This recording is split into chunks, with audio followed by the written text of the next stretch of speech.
আচ্ছা দেখো, আমরা পড়বো উপকরণ উৎপাদন সম্পর্ক। মূল জিনিসটা কি? আমরা কোনো কিছু উৎপাদন করতে চাইলে উপকরণ ইউজ করি। উপকরণগুলো কি কি? উপকরণগুলো হয় ভূমি, শ্রম, মূলধন, সংগঠন। এই উপকরণগুলো ব্যবহার করি, ঠিক আছে? এখন আমরা এই উপকরণগুলো ব্যবহার করে উৎপাদন করতে চাই। এখন এদের মধ্যে একটা সম্পর্কের মাধ্যমে আমরা কিছু জিনিস দেখতে পারি বা দেখতে চাই। হ্যাঁ, এরকম একটা সম্পর্ক নিয়ে আজকে আমরা আলোচনা করব। এটাকে আমরা বলি ল অফ ভেরিয়েবল প্রপোর্শনস অথবা পরিবর্তনীয় উপকরণ অনুপাত বিধি। একটু খেয়াল করো, আমরা স্বল্পকালের কথা বিবেচনা করব। স্বল্পকালের বৈশিষ্ট্য আমরা তোমাদের আগে বলেছিলাম। হ্যাঁ, এক বা একাধিক উপকরণ স্থির থাকে। এক বা একাধিক উপকরণ স্থির থাকে। স্বল্পকালের বৈশিষ্ট্য তোমাদের আমি বলেছিলাম, এক বা একাধিক উপকরণ স্থির থাকে। অর্থাৎ ধরো এই যে মূলধন, মূলধনটা স্থির। আমি স্বল্পকালে যদি উৎপাদন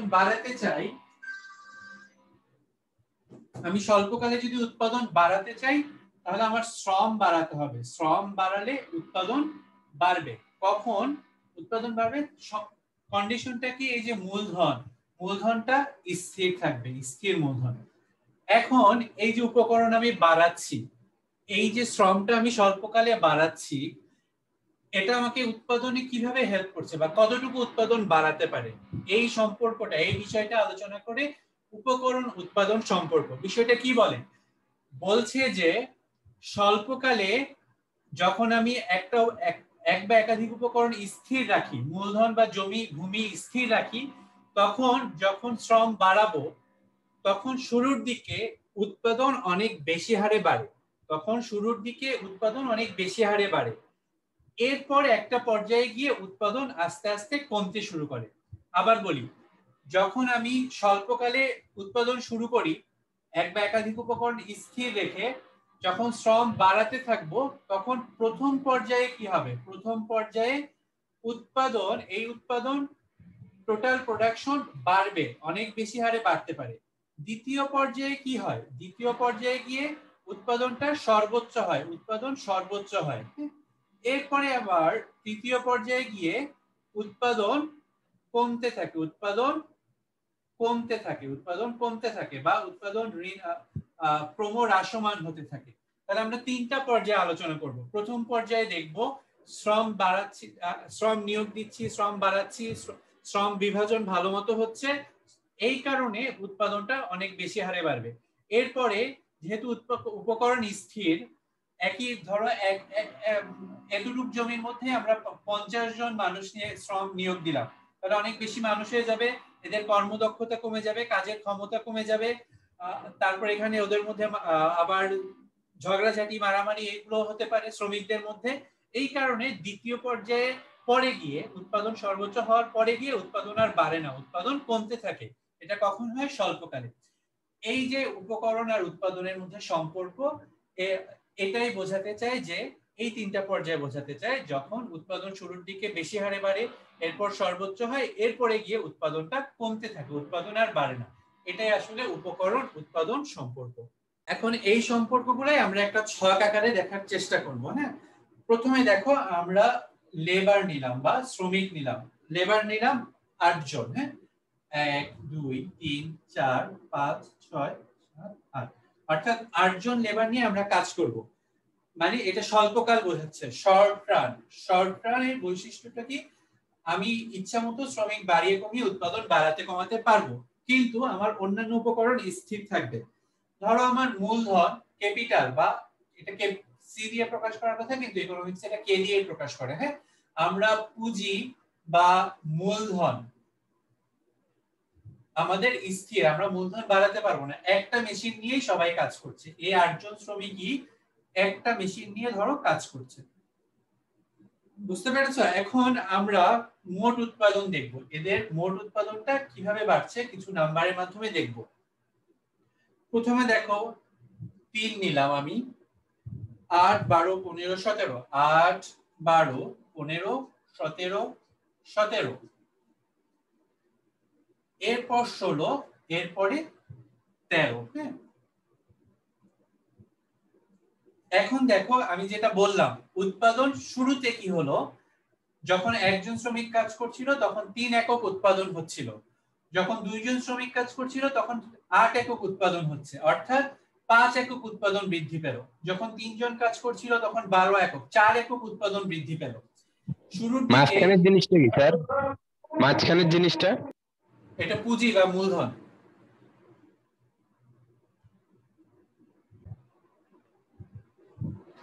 এখানে দেখো, প্রথমে আমরা যেটা বললাম এই পর্যন্ত দেখো, এই স্টেজে প্রথম পর্যায়ে কি হচ্ছে, উৎপাদন ক্রমবর্ধমান হারে বাড়ছে, ক্রমবর্ধমান হারে বাড়ে, উৎপাদন ক্রমবর্ধমান হারে বাড়ছে। এখানে দেখো আবার কমা শুরু করলো, 2 এর পর 0 একক বাড়ছে, যত লেবার বাড়াচ্ছে উৎপাদন কম হারে বাড়ছে। এখান থেকে 3 বাড়লো, এরপরে 2, এরপরে 0। এই যে দ্বিতীয় পর্যায়ে গিয়ে উৎপাদনটা এখানে সর্বোচ্চ হচ্ছে, এখানে উৎপাদন সর্বোচ্চ হলো। 6 জন লেবার একটা মেশিন কাজ করে উৎপাদন সর্বোচ্চ হলো, 17 একক উৎপাদন হচ্ছে। এরপরে গিয়ে কি হলো, উৎপাদন কমতে থাকলো। এখানে উৎপাদন বাড়ছে না, উৎপাদন ঋণাত্মক হচ্ছে, উৎপাদন ঋণাত্মক হচ্ছে। তৃতীয় পর্যায়ে এখানে গিয়ে আর শ্রমিক বাড়িয়ে লাভ হবে না। তৃতীয় পর্যায়ে উৎপাদন কমে, উৎপাদন ক্রমহ্রাসমান হয়। তাহলে আমি যে তিনটা পর্যায়ের কথা শুরুতেই বলে নিলাম তোমাদের। প্রথম পর্যায়ে কি হয়, উৎপাদন ক্রমবর্ধমান হারে বাড়ে, এরপর 6 এককে গিয়ে দেখো উৎপাদন সর্বোচ্চ হয়, এরপরে তৃতীয় পর্যায়ে গিয়ে উৎপাদন ক্রমহ্রাসমান হয়, উৎপাদন ক্রমশই কমতে থাকে। একটু তোমাদের ক্লিয়ার তো, তাই না? এখন আমরা এখান থেকে এপি বা গড় উৎপাদন বের করব। গড় উৎপাদনের সূত্রটা কি ছিল, মোট উৎপাদনকে উৎপাদনের পরিমাণ দিয়ে ভাগ করলে আমরা গড় উৎপাদন পাবো। তাহলে এখানে মোট উৎপাদন কত, 3। এখানে শ্রমিকের সংখ্যা কত, 1। হ্যাঁ, এটা APL, average productivity of labour. Capital তো ফিক্স, তাই এটা আমাদের বের করতে হবে না, আমরা শুধু যেটা পরিবর্তন হয় সেটা বের করব। 3 আর ভাগ করলে কত, 3। এরপরে 8 ভাগ 2 কত, 4। এরপরে কত, 12 ভাগ 3 4। 15 ভাগ 4 কত হবে বলো তো, একজন একটু বলো, 15 ভাগ 4 কত হবে তাড়াতাড়ি ক্যালকুলেটর। 3.8 মনে হয়। 3.75 স্যার। 3.75। 17 ভাগ 5 কত, তাড়াতাড়ি বলো।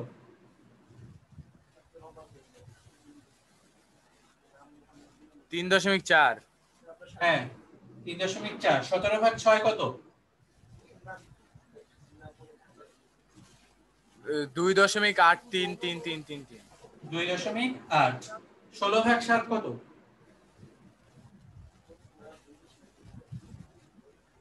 2.85। 2.8। এরপরে 2.2 স্যার, সরি স্যার, 2.28। এরপরে 13 ভাগ 8 কত, 1.6। হ্যাঁ, 1.6। হ্যাঁ দেখো, এখানে কি হচ্ছে, এখানে দেখো এভারেজ প্রোডাক্টটা বাড়ছে, 3 এর পর 4 হচ্ছে, এরপরও 4। এরপরে কি হলো, আবার কমতে শুরু করলো, তাই না? আবার কমতে শুরু করলো, বেড়ে একটা পর্যায়ে সর্বোচ্চ হচ্ছে, এরপরে আবার কমতে শুরু করলো।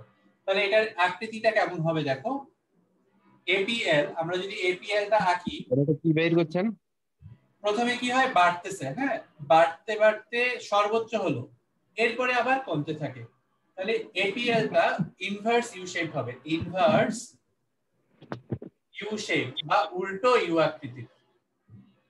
আবার খেয়াল করো, এপিএলটা বেড়ে বেড়ে সর্বোচ্চ হলো, এরপরে আবার কমছে, তাহলে এরপরে আবার কমতে থাকে। প্রথমে বাড়তে বাড়তে সর্বোচ্চ হয়, এরপরে কমতে থাকে। তাহলে এপিএলটা কিরকম, রেখার আকৃতিটা কেমন, এপিএল রেখার আকৃতিটা হলো তোমার ইনভার্স ইউ শেপের। এখন আমরা এখান থেকে এমপিএলটা বের করব।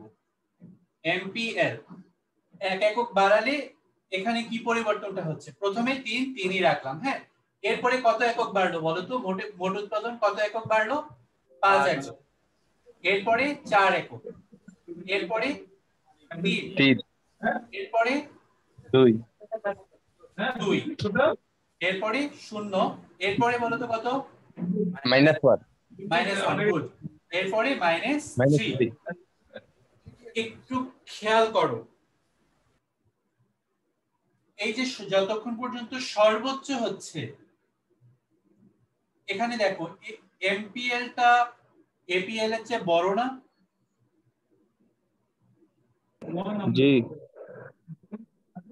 জি স্যার এমপিএল টা এপিএল এর থেকে বড় হ্যাঁ এখানে আমরা ধরে নিব কি জানো যতক্ষণ পর্যন্ত এই যে এই পর্যন্ত যতক্ষণ পর্যন্ত ক্রমবর্ধমান হারে বাড়ে প্রথম পর্যায়ে একটু খেয়াল করো প্রথম পর্যায়ে টিপি তো ক্রমবর্ধমান হারে বাড়ে না টোটাল প্রোডাকশন ক্রমবর্ধমান হারে বাড়ে যতক্ষণ পর্যন্ত টিপিটা ক্রমবর্ধমান হারে বাড়বে ততক্ষণ পর্যন্ত এমপি গ্রেটার দেন এপি যতক্ষণ পর্যন্ত টিপি ক্রমবর্ধমান হারে বাড়বে ততক্ষণ পর্যন্ত এমপিটা এপি থেকে বড় হ্যাঁ এরপরে কি হবে একটা পর্যায়ে গিয়ে এপি আর এমপি সমান হবে এপি আর এমপি সমান হবে এই যে দেখো এপি আর এমপি সমান 3 একক যখন উৎপাদন হবে তখন এপি আর এমপি সমান এরপরে কি হবে এরপরে এটা ঘুরে যাবে প্রত্যেকবারে দেখো এপি গ্রেটার দেন এমপি এরপরে তৃতীয় পর্যায়ে গিয়ে এপি সব সময় এমপি থেকে বড় হবে এভারেজ প্রোডাকশন মার্জিনাল প্রোডাকশনের থেকে বড় হবে আরেকটা জিনিস খেয়াল করো এখানে দেখো এমপিটা 0 হয় 0 হওয়ার পর ঋণাত্মক হয় এপি কখনোই ঋণাত্মক হবে না এভারেজ প্রোডাকশন কখনোই ঋণাত্মক হবে না কিন্তু মার্জিনাল প্রোডাকশন একটা পর্যায়ে 0 হওয়ার পর ঋণাত্মক হওয়া শুরু করবে কিন্তু এভারেজ প্রোডাকশন কখনোই ঋণাত্মক হবে না আমরা এখন একটু এই যে সম্পর্কটা তো আমরা বুঝলাম ছক আকারে এখন এই যে সম্পর্কটা গ্রাফের মাধ্যমে একটু দেখব হ্যাঁ তিনটা স্টেজ একটু গ্রাফের মাধ্যমে দেখব তাহলে এখানে দেখো আমরা মোট উৎপাদনটা দেখাবো এখানে এখানে মোট উৎপাদন এখানে উৎপাদন আর এখানে উপকরণ ক্যাপিটাল মানে পুঁজিটা ফিক্স সেজন্য বার দিয়ে প্রকাশ করলাম আর লেবারটা বাড়বে কমবে হ্যাঁ আর এখানে আমরা দেখাবো এপি আর এমপি আর এখানে লেবার ক্যাপিটালটা ফিক্সড তাহলে দেখো উৎপাদন প্রথম স্টেজে ক্রমবর্ধমান হারে বাড়ে এই যে ক্রমবর্ধমান হারে এই যেভাবে বাড়লো বাড়তে বাড়তে এক পর্যায়ে গিয়ে সর্বোচ্চ হলো উৎপাদন যখন সর্বোচ্চ হচ্ছে তখন গিয়ে আবার এটা ক্রমহ্রাসমান হচ্ছে তাহলে তিনটা স্টেজ খেয়াল করো এখানে এই পর্যন্ত গিয়ে কি হলো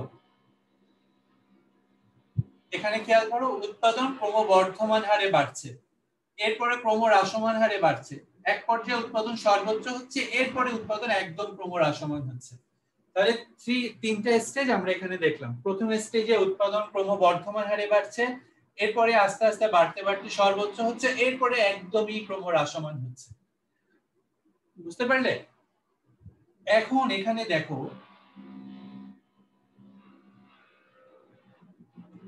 আমরা প্রথম পর্যায়ে কি করেছিলাম এমপিটা গ্রেটার দেন এপি প্রথম পর্যায়ে করেছিলাম এমপি গ্রেটার দেন এপি তাহলে আমরা যদি যখন এটা সর্বোচ্চ ছিল তখন দেখেছিলাম এটা 0 হচ্ছে এটা 0 হওয়ার পরে কমতে থাকছে আমরা যদি এখন এমপি মার্জিনাল প্রোডাকশন আঁকি মার্জিনাল প্রোডাকশন কার্ভটা যদি আঁকি সর্বোচ্চ হওয়ার পরে এখানে এসে 0 হয়ে এরপরে ঋণাত্মক হতে থাকে এটা হচ্ছে এমপি কার্ভ খেয়াল করো মার্জিনাল প্রোডাকশন কার্ভ আমরা পড়েছিলাম উল্টা ইউ আকৃতির মার্জিনাল প্রোডাকশন কার্ভ তাহলে এটা দেখো সর্বোচ্চ হতে হতে এখানে সর্বোচ্চ হলো এরপরে কমতে কমতে 0 হলে এরপরে ঋণাত্মক হলো আমরা ছকে দেখেছিলাম এমপিটা ঋণাত্মক হচ্ছিল হ্যাঁ এরপরে দেখো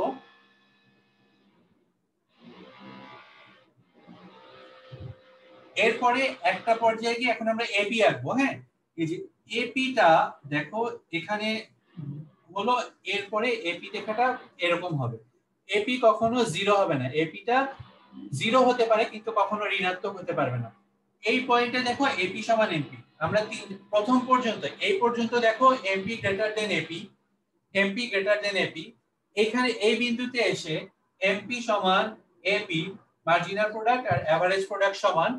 এরপরে দেখো AP greater than MP, AP greater than MP. এই তিনটা কন্ডিশন আমরা তিনটা স্টেজের মাধ্যমে পড়েছি। এটা হচ্ছে প্রথম স্টেজ, এটা হচ্ছে প্রথম স্টেজ, ফার্স্ট স্টেজ। এরপরে এটা হচ্ছে সেকেন্ড স্টেজ, এটা হচ্ছে সেকেন্ড স্টেজ, সেকেন্ড স্টেজ। এরপরে গিয়ে আমরা থার্ড স্টেজটা একটু দেখব। এর বাইরে হচ্ছে কি থার্ড স্টেজ। উৎপাদনের তিনটা স্টেজ, তিনটা পর্যায়। প্রথম পর্যায়ে এমপি গ্রেটার দেন এপি, এরপরে গিয়ে এমপি সমান এপি হচ্ছে, এরপরে এপি সমান এপি গ্রেটার দেন এমপি হচ্ছে। এই দেখো এখানে এপি গ্রেটার দেন এমপি, এখানে এপি সমান এমপি, এখানে এমপি গ্রেটার দেন এপি। এখানে আরেকটা জিনিস দেখো, একইভাবে এখানে দেখো, এইটা হচ্ছে উৎপাদনের প্রথম পর্যায়, প্রথম পর্যায়, এখানে দ্বিতীয় পর্যায়, এখানে তৃতীয় পর্যায়। এখন কোন স্তরে উৎপাদন করলে সর্বোচ্চ বা কাম্য স্তরে উৎপাদন হবে এটা একটু তোমাদের জানতে হবে। এই যে দ্বিতীয় পর্যায়ে গিয়ে যেখানে মোট উৎপাদনটা সর্বোচ্চ হয়, যেখানে মোট উৎপাদন সর্বোচ্চ হয় দ্বিতীয় পর্যায়ে, দ্বিতীয় পর্যায়ে গিয়ে মোট উৎপাদনটা যেখানে সর্বোচ্চ হয়, আর যেখানে এমপি এপিটা বড় হয়, এপি গ্রেটার দেন এমপি হয়। মূল বিষয় হচ্ছে যেখানে মোট উৎপাদনটা সর্বোচ্চ হয় দ্বিতীয় স্টেজে, এখানেই উৎপাদনকারী উৎপাদন করতে চাইবে, কারণ এটাই তার জন্য লাভজনক, এটাই তার জন্য লাভজনক। এই কারণে সে যেখানে সর্বোচ্চ উৎপাদন হচ্ছে সেই বিন্দুতে মানে দ্বিতীয় স্টেজে সবসময় উৎপাদন করতে চাইবে, আর এটাই হচ্ছে কাম্য মাত্রার উৎপাদন।